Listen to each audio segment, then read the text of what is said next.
जय श्री कृष्ण। राधे राधे। ओम नमः शिवाय। हर हर महादेव।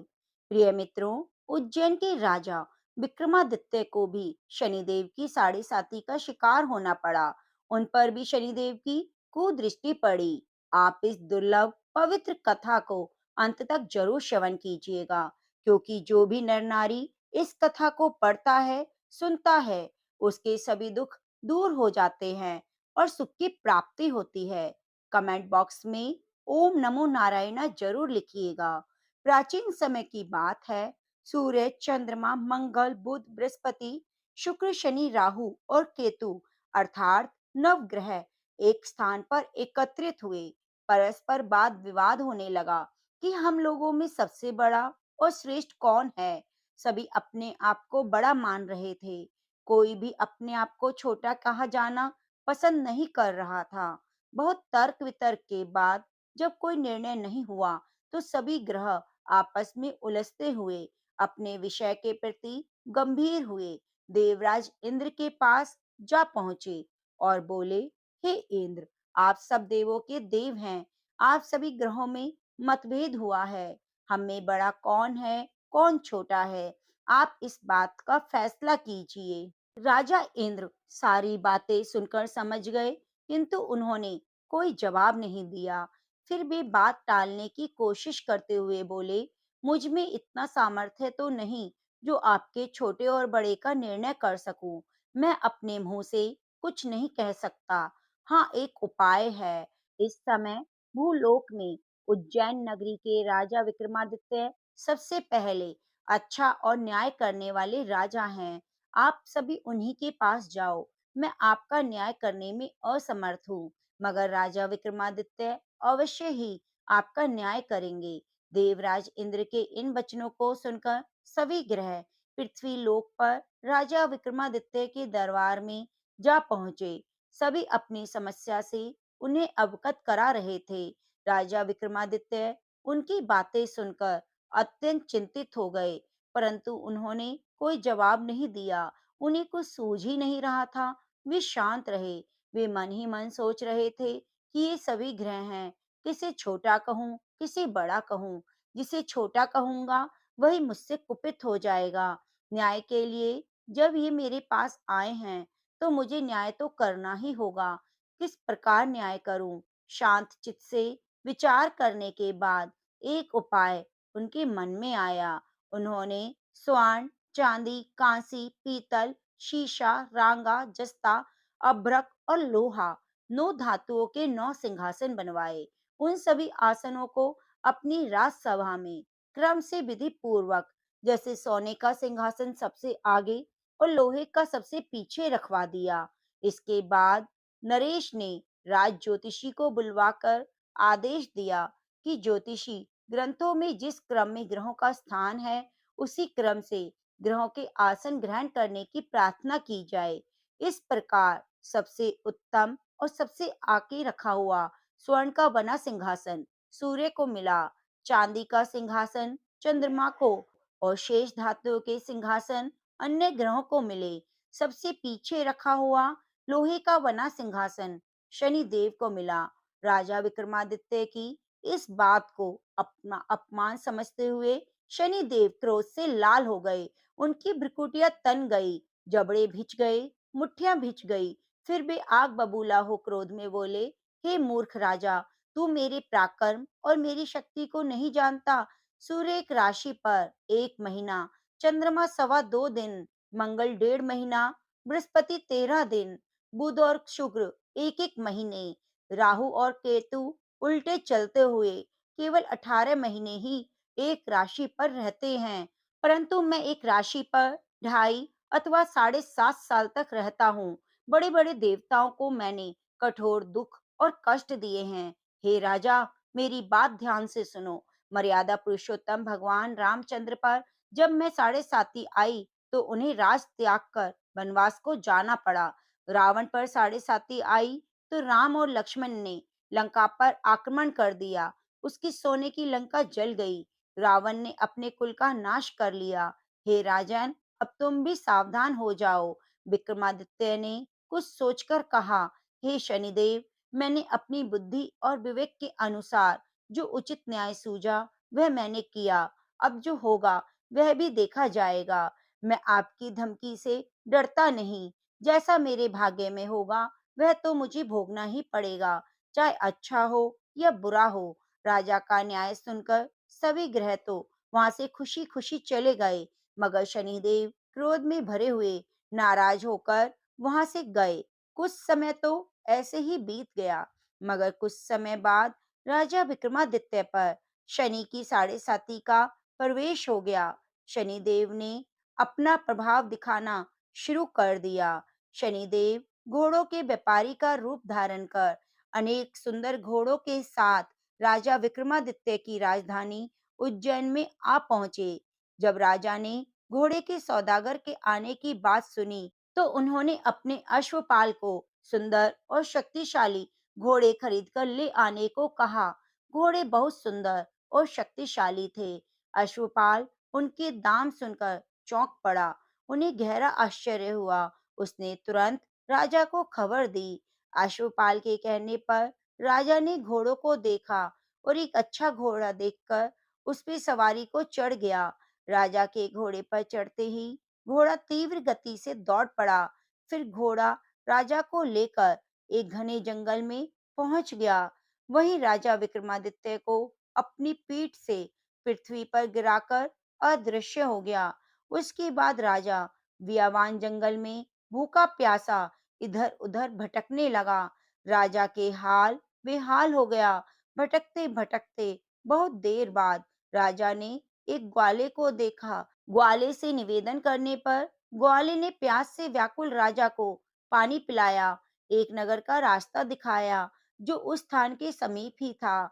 उस वक्त राजा की उंगली में एक अंगूठी थी। राजा ने खुश होकर ग्वाले को वह अंगूठी दे दी और फिर शहर की ओर चल पड़ा। राजा नगर पर पहुंचा, एक सेठ की दुकान पर जाकर बैठ गया। राजा ने खुद को उज्जैन का निवासी और बीका नाम बताया। साहूकार ने राजा को उच्च घराने का समझकर पानी पिलाया।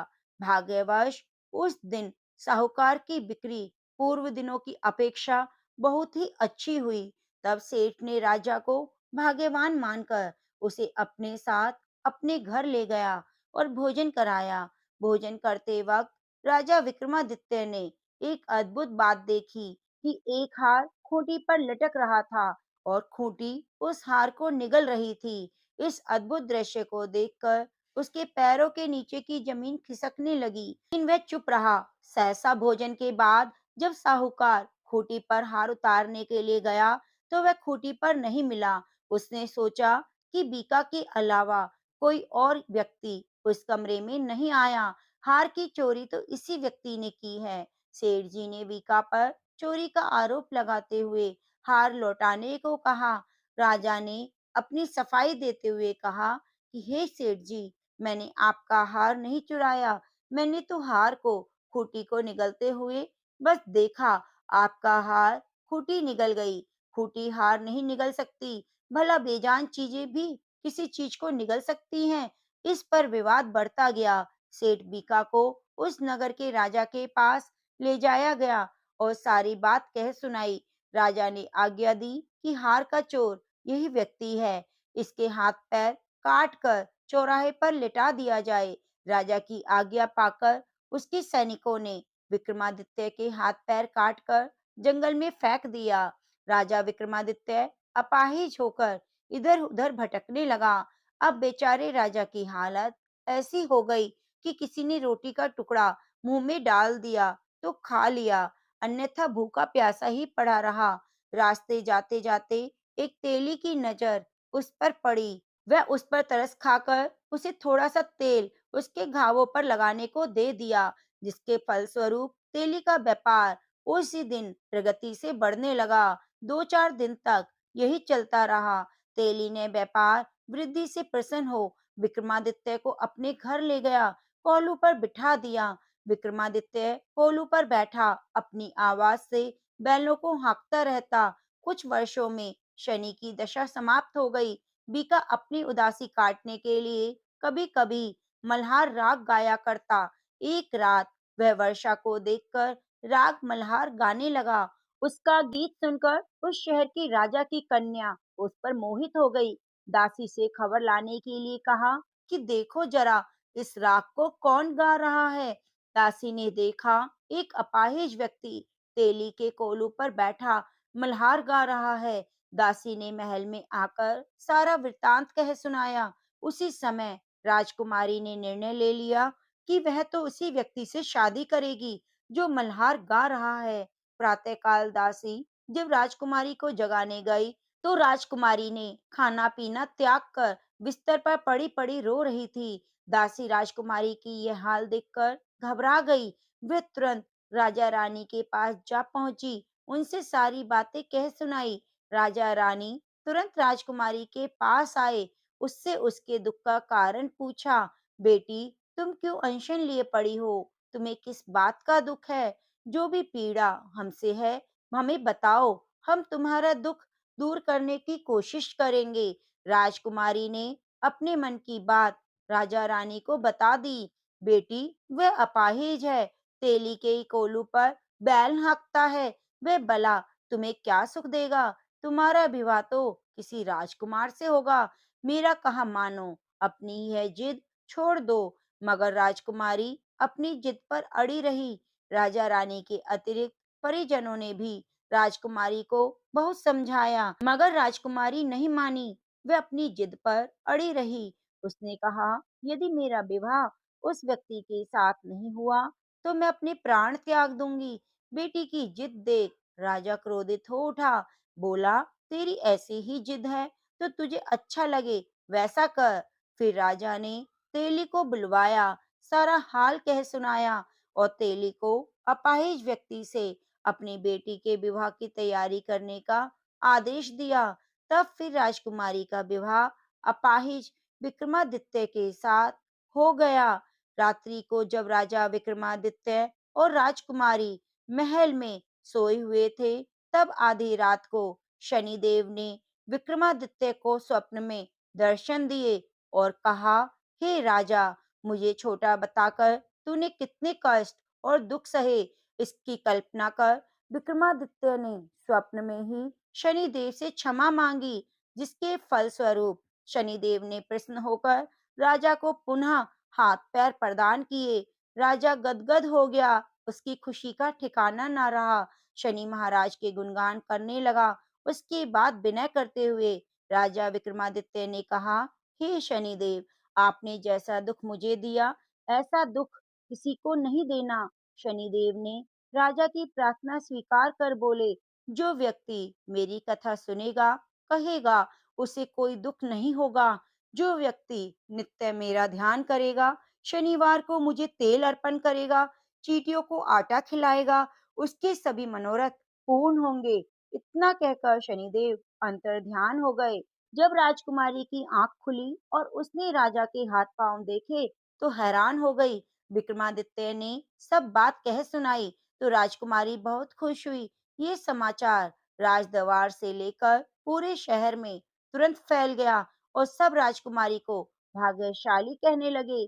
जब सेठ ने यह बात सुनी और यह जाना कि वह व्यक्ति कोई साधारण व्यक्ति नहीं बल्कि राजा विक्रमादित्य हैं, तो वह उनके कदमों में आ गिरा और अपने किए की माफी मांगने लगा। राजा विक्रमादित्य ने कहा, इसमें तुम्हारा कोई दोष नहीं, मुझ पर शनिदेव का प्रकोप था। सेठ बोला, हे राजा, अब मुझे आत्मिक शांति मिलेगी जब आप मेरे आवास चलकर भोजन ग्रहण करेंगे। ठीक है, मैं आऊंगा। और फिर राजा विक्रमादित्य सेठ के घर भोजन करने पहुंच गए। जिस समय वह भोजन कर रहे थे, एक आश्चर्यजनक बात हुई। जो खूंटी पहले हार निकल रही थी, वही उगल रही थी। भोजन ग्रहण करने के बाद साहूकार ने कहा, राजन, मेरी श्री कंवरी नाम की एक कन्या है, उसका पानी ग्रहण आप करें। इसके बाद सेठ ने अपनी रूप यौवन से संपन्न कन्या का विवाह बड़ी धूमधाम से राजा विक्रमादित्य के साथ कर दिया। राजा विक्रमादित्य कुछ दिन वहां रहने के बाद सेठ से विदा लेकर राजकुमारी मनभावती, सेठ की पुत्री श्री कंवरी, दोनों स्थान से प्राप्त रत्न आभूषण, अनेक दास दासियों के साथ अपनी राजधानी उज्जैन में लौट आए। उनके आने से सारे राज्य में खुशियां मनाई गई। राजा ने अपने राज्य में ढिंडोरा पिटवा दिया। संपूर्ण ग्रहों में शनिदेव श्रेष्ठ और बड़े हैं। मैंने उन्हें छोटा कहा, इसलिए इतने कष्ट हुए। तभी से उनके राज्य में शनिदेव की पूजा होने लगी। सभी घरों में शनि की कथा का पाठ होने लगा, जिसके कारण उज्जैन नगरी के निवासी सभी सुखों को प्राप्त करते रहे। प्रेम से बोलिए जय शनिदेव। प्रेम से बोलिए जय शनि महाराज। ओम सम शनिश्चराय नमः। हे शनिदेव, आपकी जो इस कथा को पढ़ रहा है, सुन रहा है, हुंकारा भर रहा है, कथा को सुना रहा है, आप उन पर अपनी कृपा दृष्टि सदैव बनाए रखना। उन पर कोई भी दुख ना आने देना, उनके सभी कष्टों को दूर करना। प्रेम से बोलिए जय शनिदेव। प्रिय मित्रों, उम्मीद करूंगी आपको ये कथा बहुत अच्छी लगी होगी। कथा को अंत तक सुनने के लिए आपका बहुत बहुत धन्यवाद। आप हमारे चैनल को सब्सक्राइब जरूर कीजिए और ज्यादा से ज्यादा शेयर कीजिए।